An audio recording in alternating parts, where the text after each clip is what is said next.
Bismillahirrahmanirrahim. Assalamualaikum warahmatullahi wabarakatuh. Innal hamdalillah nahmaduhu wa nasta'inuhu wa nastahdi bihi wa nastaghfiruh. Wa na'udzu billahi min shururi anfusina wa min sayyiati a'malina. Man yahdihillahu fala mudilla lahu wa man yudlil fala hadiya lahu. Asyhadu an la ilaha illallah wahdahu la syarika lahu wa asyhadu anna Muhammadan 'abduhu wa rasuluh. Allahumma salli wa sallim ala sayyidina Muhammad wa ala alihi wa ashabihi wa tabi'in wa man tabi'ahum bi ihsanin ila yaumiddin. A'udzu billahi minasyaitonir rajim. Ya ayyuhalladzina amanu taqullaha haqqa tuqatih wa la tamutunna illa wa antum muslimun. Yang berusaha Tuan Haji Ahmad Nazri Muhammad Yusof selaku penerbit rancangan tafsir Al-Quran dan seterusnya sidang pendengar yang dirahmati Allah. Alhamdulillah. Pertamanya malah kita bersama-sama merafakkan setinggi kesyukuran kehadrat Allah Subhanahu Wa Taala di atas segala nikmat kurniaan dan rezekinya yang tidak ternilai. Selawat dan salam ke atas junjungan besar Nabi Muhammad sallallahu alaihi wasallam, ahli keluarga baginda dan para sahabatnya yang tercinta. Kita berada di bulan Syawal dan Ustaz ucapkan selamat menyambut Hari Raya Aidilfitri.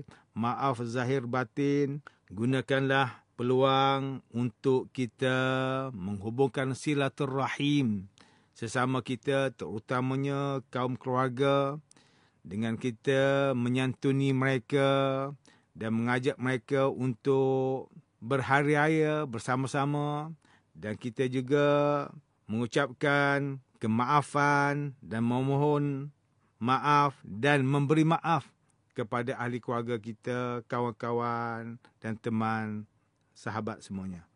Mudah-mudahan hari raya ini menjadikan kita lagi dapat mengukuhkan ukhuwah dan perpaduan di antara sesama kita. Tuan-tuan, puan-puan, para pendengar yang dimuliakan, pada hari ini kita akan menyambung rancangan tafsir Al-Quran bagi seri ke-40. InsyaAllah pada kali ini kita akan membincangkan mengenai pentafsiran ayat ke-64 dan 65 surah Hud. A'udzu billahi minasyaitonir rajim. Bismillahirrahmanirrahim. Wa ya qaumi hazihi naqatullahi lakum ayatan fazaruha ta'kul fi ardillahi wa la tamassuha bisu'in fayakhuzakum 'adzabun qarib. فأقروها فقال تمتعوا في داركم 3 أيام ذلك وعد غير مكذوب. Dan wahai kaumku, ini adalah unta betina dari Allah untuk kamu sebagai tanda mukjizat yang membuktikan kebenaranku. Oleh itu, biarkanlah dia mencari makan di bumi Allah dan janganlah kamu menyentuhnya dengan sesuatu yang menyakitinya. Kalau kamu menyakitinya, sehingga kamu akan ditimpa azab yang dekat. Mereka kemudiannya menyembelih unta itu, lalu berkatalah Nabi Saleh kepada mereka, bersenang-senanglah kamu di tempat masing-masing selama 3 hari. Tempoh yang demikian itu ialah suatu janji yang tidak dapat didustakan. Sidang pendengar yang dirahmati Allah, Profesor Dr. Muhammad Quraish Shihab melalui kitabnya Tafsir Al-Misbah menyatakan bahawa perkataan naqatullah yang memberi isyarat bahawa unta tersebut berbeza dengan unta-unta yang lain. Ia adalah unta khusus yang diciptakan Allah serta mempunyai fungsi khusus pula. Itu antara lain yang dikesankan oleh penamaannya dengan unta Allah. Banyak riwayat tentang unta yang menjadi bukti kenabian dan kerasulan Saleh. Antara lain yang dikemukakan oleh Syekh Mutawalli Asy'arawi bahawa kaum Nabi Saleh AS menentang beliau mendatangkan bukti berbentuk unta dari satu batu karang. Apa yang mereka tuntut dipenuhi Allah dengan menciptakan seekor unta betina yang berbulu lebat dan hamil 10 bulan kemudian melahirkan. Kehadiran unta Allah itu sebagai mukjizat yang berkaitan dengan keahlian kaum Samud dalam memahat gunung. Kerana bukti kenabian yang berbentuk mukjizat selalu dikaitkan dengan sesuatu yang dianggap oleh kaum yang menentang sebagai bidang keahliannya. Masyarakat Nabi Musa AS merasa diri mereka ahli dalam bidang sihir.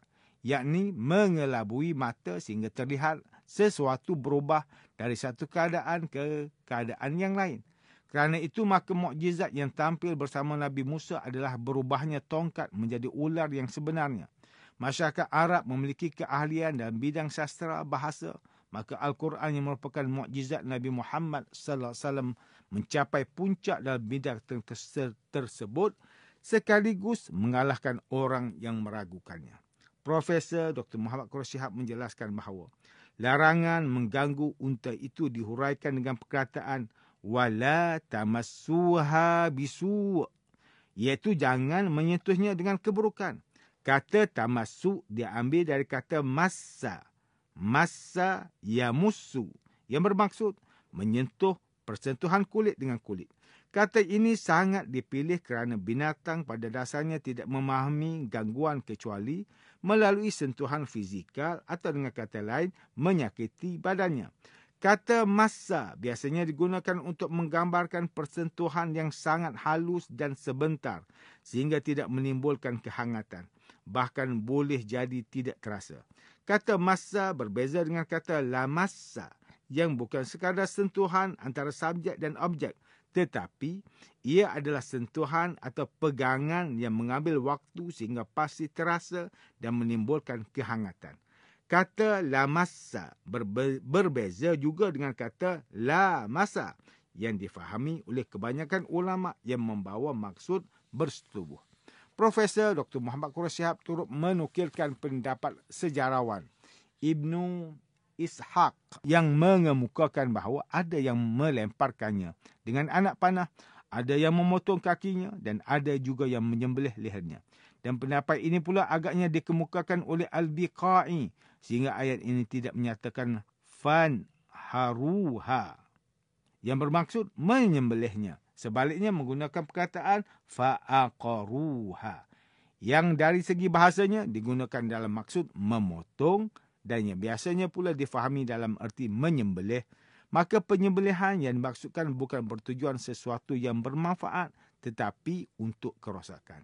Sidang pendengar yang dimuliakan, Profesor Dr. Tengku Muhammad Hasbi As-Siddiqi menerusi kitabnya Tafsir An-Nur mentafsirkan ayat ke-64 dan 65 surah Hud ini dengan menyatakan bahawa ayat ini adalah suatu mukjizat yang menunjukkan kepada kebenaran Nabi Saleh AS. Ini adalah seekor unta yang istimewa daripada unta-unta yang lain, baik makanannya, minumannya ataupun segala keadaan yang lain. Ada riwayat yang menyebutkan bahawa unta ini dijadikan dari batu dan mereka membahagikan air minuman antara kaum Nabi Saleh dan unta ini, sehari untuk kaum Nabi Saleh dan sehari berikutnya untuk unta. Manakala Profesor Dr. Haji Abdul Malik bin Abdul Karim Amrullah atau lebih dikenali sebagai Hamka melalui kitabnya Tafsir Al-Azhar ketika mentafsirkan ayat ke-64 dan 65 surah ini menerangkan bahawa unta tersebut adalah unta perjanjian yang dipesankan oleh Nabi Saleh AS kepada kaumnya itu sebagaimana ayat wa ya qaumi hazihi naqatullahi lakum ayah yang membawa maksud apakah kamu akan tegak saja melihat dari jauh. Dia bukan sembarangan unta. Dia adalah unta yang diciptakan Tuhan sebagai tanda kebesaran ilahi. Datang dan hadir di tengah mereka sebagai suatu keajaiban atau mukjizat. Sebab itu namanya pun lain dari unta biasa, iaitu unta Allah. Meskipun segala unta, bahkan segala alam yang diciptakan Allah di dunia ini, semuanya adalah kepunyaan Allah. Perkataan fazaruha ta'kul fi ardillah menunjukkan maksud bahawa di dalam perjanjian antara Nabi Saleh dan kaumnya itu pun disebutkan bahawa unta Allah itu akan dibiarkan makan sepuas-puasnya di padang rumput yang telah ditentukan dengan tidak mengganggu orang lain atau binatang ternakan yang lain. Disebutkan dalam ayat ini unta Allah supaya dibiarkan makan di bumi Allah, supaya nama Tuhan yang mulia itu menjadi pendinding ke atas unta tersebut daripada penganiayaan. Kerana itu ayat seterusnya jelas berbunyi wala tamassuha bisu'in fayakhuzakum adzabun qarib. Di dalam beberapa tafsir telah disebutkan bahawasanya ada golongan yang mencari salah sahaja. Mereka tidak puas hati dengan pembahagian air sehari buat unta dan sehari buat binatang ternakan mereka. Sebab itu mereka hendak membunuh unta tersebut. Itulah sebabnya maka Nabi Saleh memberi peringatan agar unta Allah itu jangan diganggu.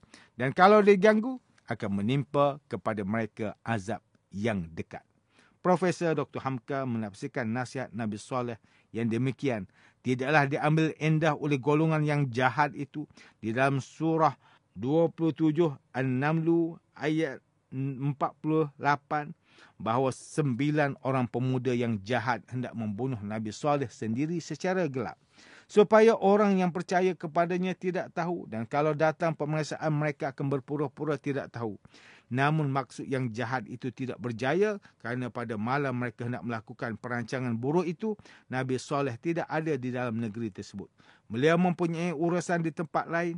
Oleh kerana Nabi Saleh tidak ada, maka mereka melepaskan dendam mereka kepada unta Allah itu.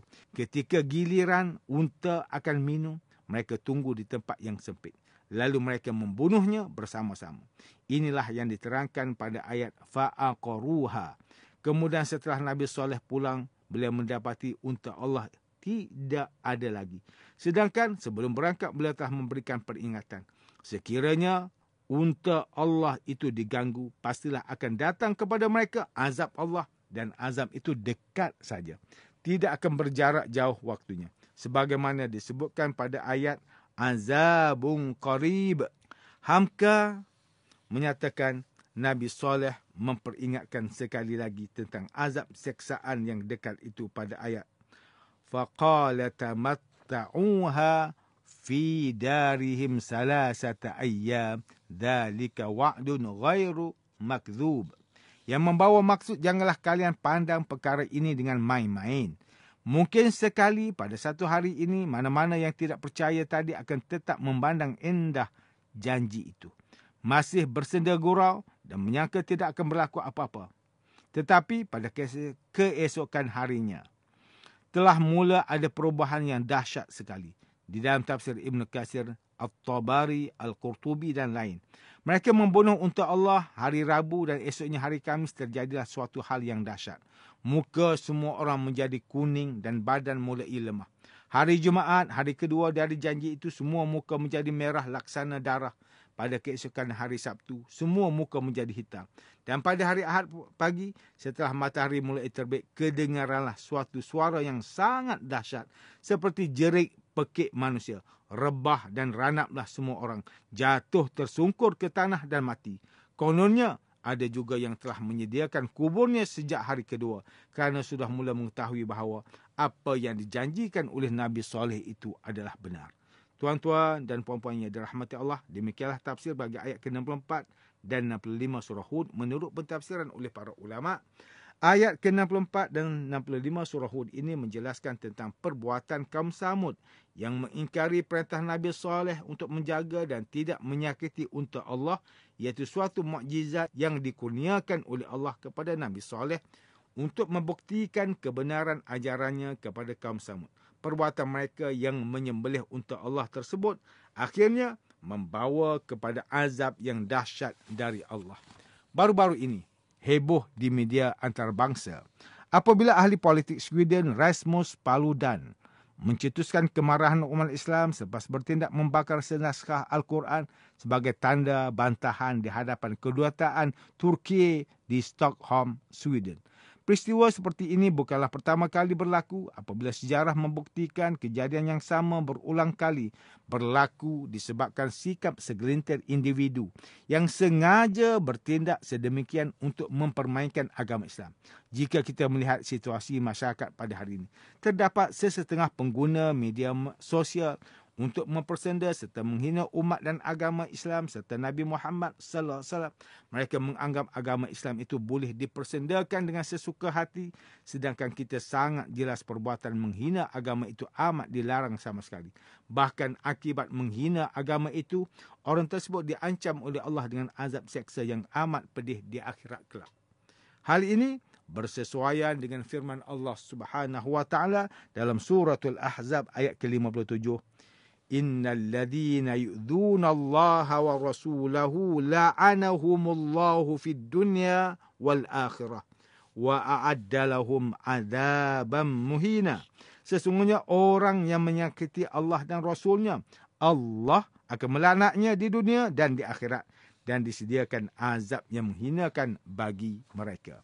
Sidang pendengar yang dirahmati Allah Subhanahu wa taala, antara pengajaran yang boleh kita ambil daripada tafsir ayat ke-64 dan 65 surah Hud ini ialah: pertama, setiap Muslim hendaklah mempunyai sikap serius dan tidak bermain-main dengan segala suruhan yang diperintahkan oleh Allah untuk mengerjakannya dan menjauhi segala larangan yang diperintahkan oleh Allah untuk menjauhinya. Kedua, umat Islam hendaklah mengetahui bahawa menghina kesucian dan apa sahaja yang mengandungi kebesaran ilahi dan samawi akan mengakibatkan turunnya azab dan seksa Allah dengan segera. Ketiga, sebagai Muslim, setiap perbuatan dan tindakan kita akan dibalas oleh Allah dengan pembalasan yang setimpal di akhirat kelak. Sidang pendengar yang dirahmati Allah, sekian saja rancangan tafsir Al-Quran pada hari ini. Semoga kita semua mendapat manfaat daripada perbincangan ilmu ini. InsyaAllah, mudah-mudahan kita akan bertemu lagi pada siri rancangan tafsir Al-Quran yang akan datang. Wabillahi taufiq wal hidayah. Wassalamualaikum warahmatullahi wabarakatuh.